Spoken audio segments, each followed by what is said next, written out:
It seems that there's a lot of interest lately in videos about things people are quitting after the age of 40, 50, 60. And that's great. Actually, I'm excited about that because one of those is mine and I'm almost at 20,000 views on it. So thank you for all who have watched that. But it got me thinking about the things that I had started after the age of 50 that began my transformation and improved my life in just about every area. So today, I'm going to share 12 of those things with you, starting with number 1.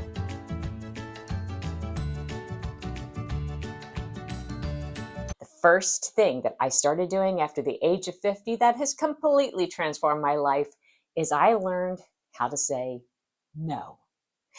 No. I'm the third child, the people pleaser, the one who hates to say no to anyone. But I learned for my health, for my family, for the sanity of my home, I had to learn how to say no. Can you say no? If you don't know how to say no, learn it.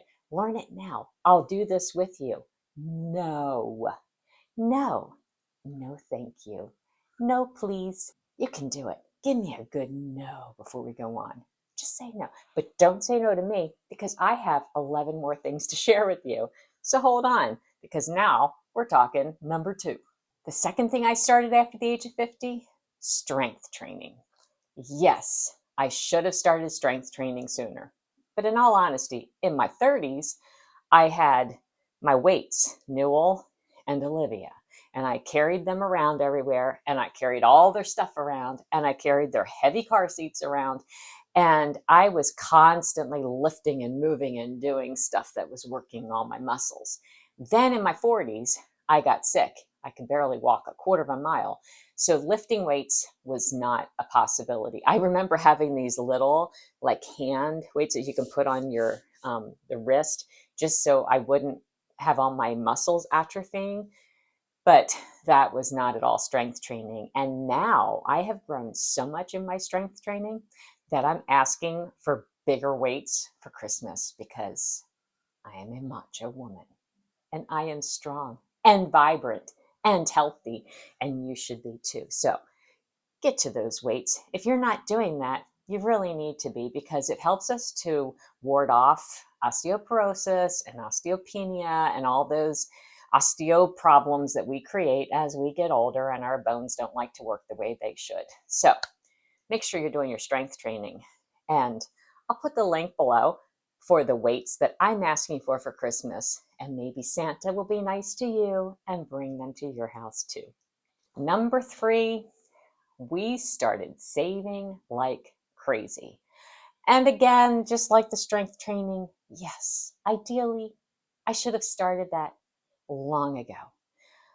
But we were investing in real estate and we were self-employed, so we didn't have regular incomes, all the excuses. I realize as I'm saying this, I'm just making excuses. And the truth is, there's just no good excuse for it, except that we were just in the throes of raising kids. And then I got sick and my body took all of our money. So there you have it.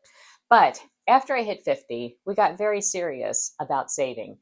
And we have been incredibly serious ever since. So after the age of 50, we started saving. And if you haven't started, I highly recommend that. And if you have been saving, save some more. It'll only help you out later on. Number 4, I started taking care of my skin again.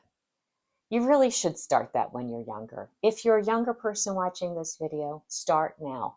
Use your sunscreen and make sure you're looking for good products that you're putting on your skin, because you do take all that stuff into your body. So you want to make sure you're choosing good stuff.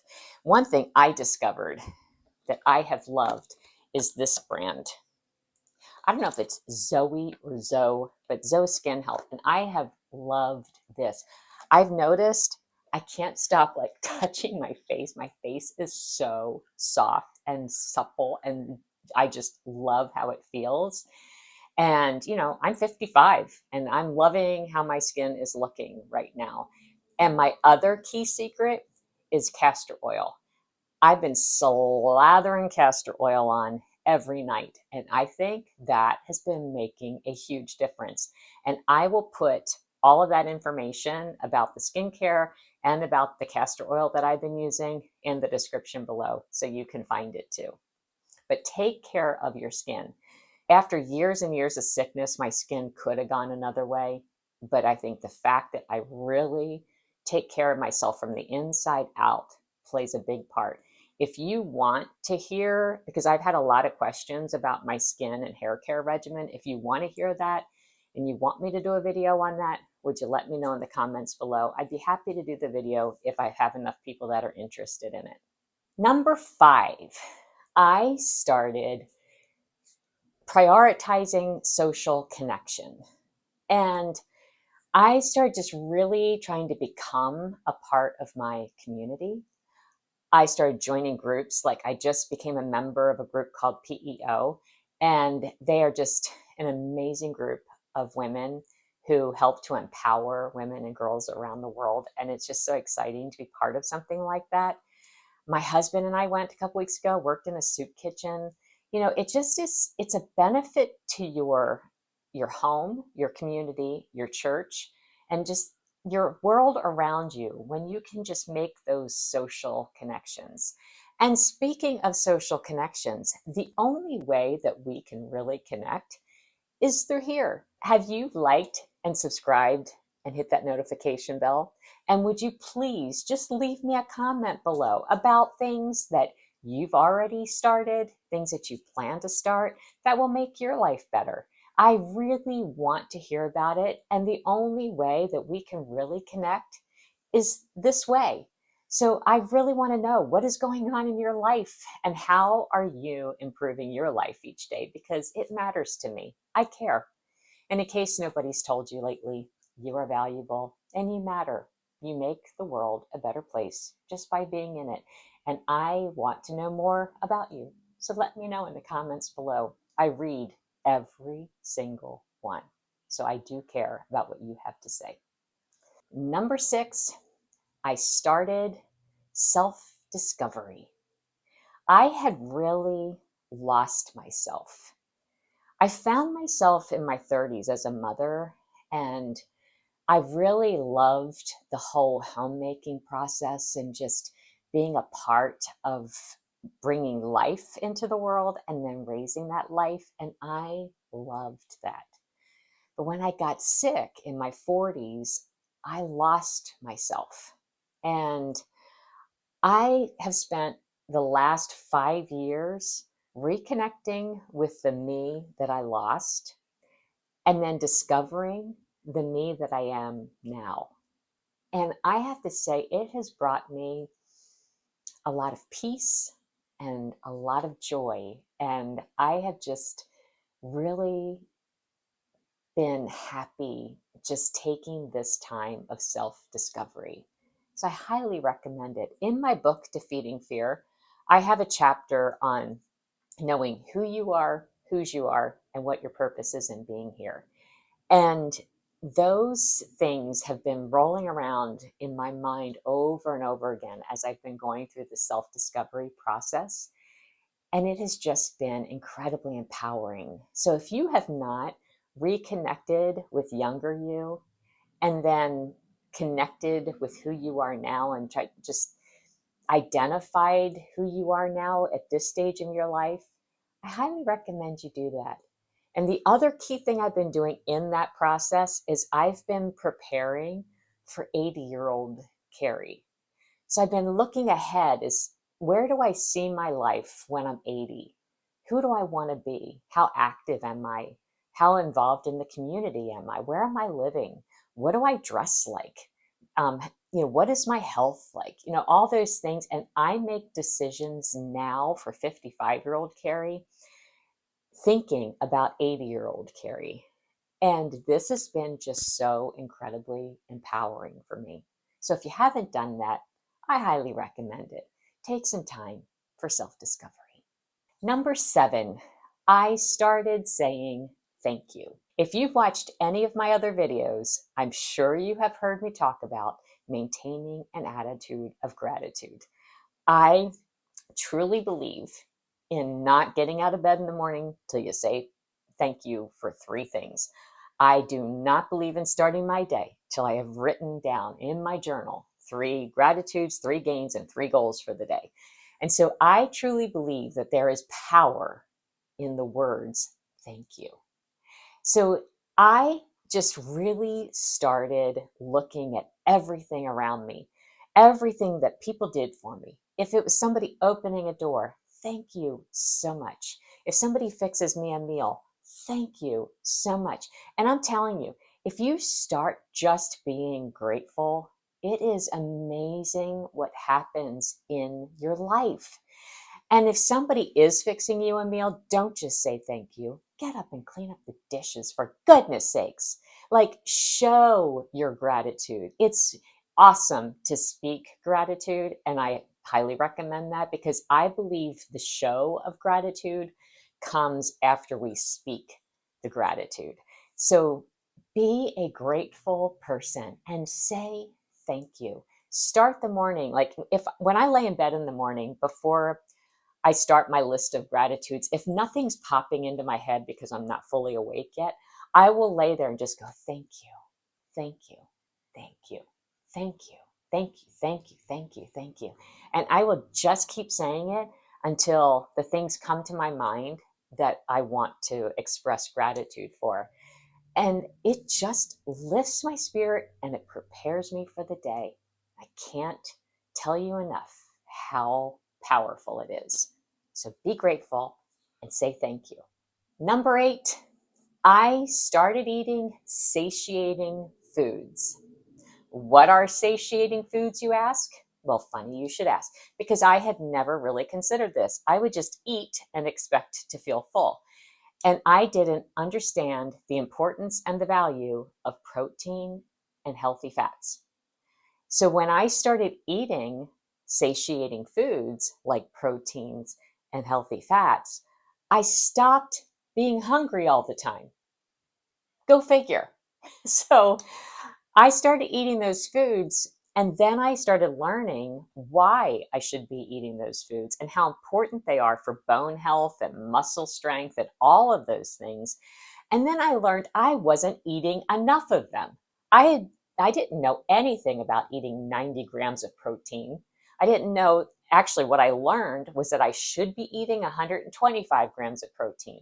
But since I started doing that and I started eating satiating foods, I am not starving all the time. My weight is controlled and I'm stronger. My muscles are bigger and my life is just better. And I enjoy life because I am not withholding things from myself. I just eat what I want and I can have steaks and bacon and it doesn't matter. I choose good quality, I will say that. But I eat what I want. I just don't need as much as I used to need. So it has been quite empowering. So if you are over 50 or even in your 40s, start now. Get enough protein to build that muscle, to take care of those bones, to prepare you for your older years so you can go into them much stronger, much more prepared. Number 9, I started seeking balance. Before 50, I was always surviving and then trying to get everything done and to please everybody. And I found myself always in a rush, always without a plan, and just my life was always just this out of balance mess. And I was constantly rushing, and I hated that feeling. So I started focusing on seeking balance and just getting enough sleep, getting enough water, getting enough exercise, living a balanced life. The other day, I was running late for my empty nest job, and I hadn't done my hair, but I had prioritized spending time with my husband. So it came down to if I took the time to fix my hair, I was going to be late. And I do not believe in being late. I'm one of those people that if you are on time, you're late. And if you're early, you're on time. So if I decided to not do my hair and not rush, then I could be early. So for me, on time. So I threw my hair up in a messy bun and I went in. And nobody died. Like the world did not end. It was fine. Did I look as good as I usually do? Probably not. But did I look bad or disrespectful? No. I still looked neat and clean and put together. But I decided in that moment that I was not going to rush.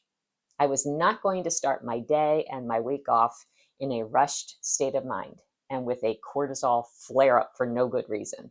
So I just chose to seek balance and to be at peace with that. And we all survived. It's all good. Number 10, I started staying true to me. I think we've all been there where we just try to please everyone and be what everybody else needs us to be. And I just got to a place that I was done doing that. I was over it. And I wanted to just be true to the weirdo that I am. And I have to say, I'm enjoying life more now. I am enjoying life just being okay with being my weird self. And I laugh at silly things. My children tell me I have the sense of humor of an 8-year-old, and they're correct. I do. But I've just become at peace about that. Like, I don't care if anybody thinks that's okay. I'm just okay with who I am. I'm not a partier. I'm not a big drinker and, the person who's just going to get wild and crazy and go out and do stupid things. I like to go to bed early. I I like to be at home. I enjoy my home. I've made my home a comfortable place that I enjoy being. I just like to be around people who bring out the best in me and who I bring out the best in. And I'm just okay with being true to me. And it feels liberating and exciting. And every day I learn something new about myself. And I like me. So it doesn't matter if somebody else doesn't, because I like who I am and who I'm becoming. And so I've started staying true to me. Number 11, I started to simplify my life. I don't like things that are over complicated. That's why I don't like car payments and loans and credit cards and all that stuff, because it's just too much trouble. It makes everything more difficult. If I could pay all of my bills one time a year, I would do that. I would do it just for the simplicity of doing it. But I started to simplify my life where I could simplify my life. And it has made everything just so much better. Even when we travel, I will make our travel plans as simple and as easy as possible. I try to make everything as clear cut as I can. Even my food has just gotten more simple. I just don't want to think about it. So I've just simplified my life in every place that I can. And I tell you, there's a lot of freedom in that. If you haven't tried it, I highly recommend it. Number 12, I started getting selective about my relationships. Yep, I did. Blood, friends, whoever. I started being selective about who I spend my time with. And I did it originally to protect my health, because high levels of stress make me sick. And I've worked too hard to get to this level of health to play around with that and let any person take that away from me. But as I did that, I started finding a lot of freedom. And I started realizing that just because people in my past had always stayed in relationships that weren't healthy for them, and they survived, that didn't mean that I needed to do that. That didn't mean it was right for me. So I just started getting more selective about who I was spending time with. So we've been choosing our relationships very carefully. And I will not allow narcissists and negative people and people who are demeaning to me or gossips, people I can't trust. I'm just not allowing them into my life anymore because life is too short to hang out with crappy people, or people that are mean to you, or people that will lie about you, people who will gossip about you, people who will demean your character and destroy your reputation and just speak untruths about you. It's just not worth it. So don't be that person, and be the type of person that people will choose to spend time with because you are kind and loving and gracious and giving. And that's what I've got for you today. The 12 things that I started doing after the age of 50 that have improved my life significantly. And I hope you'll share with me in the comments below the things that you've started doing or the things that you plan to start doing, because I really want to hear about it. And until next time, carry on.